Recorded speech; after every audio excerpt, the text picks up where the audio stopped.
मकड़ी चुड़ैल ने जादू के जोर से तुम्हें ऊंट और जकूटा को गुड्डा बना दिया था। मलिका परस्तान, तुम्हारा बहुत शुक्रिया, मगर हमें मकड़ी चुड़ैल के गार में दोबारा जाना पड़ेगा, क्योंकि वहां पे साहूकार की अमानत, उसका खजाना पड़ा हुआ है। हाँ, और वो अमानत हमें वापस करनी है साहूकार को। तुम पर नानी बनकर उसके गार में जाओ और अपनी निशानी यानी खजाना लेकर वापस आ जाओ। कौन हो तुम माई?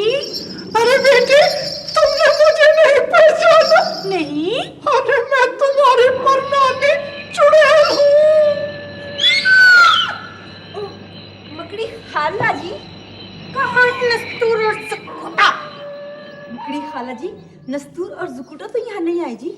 वो दोनों मुझे धोखा देकर मेरा खजाना उड़ा कर ले गए हैं। मुझे जल्दी से उनका पता बताओ, बल्कि एड्रेस बताओ, जल्दी बताओ। जल्दी बताती हूँ प्लीज। मकड़ी खाला जी, वो जो गुलबर्ग में जिन्नों वाली कोठी मशहूर है ना जी, वो वहाँ पे रहते हैं जी।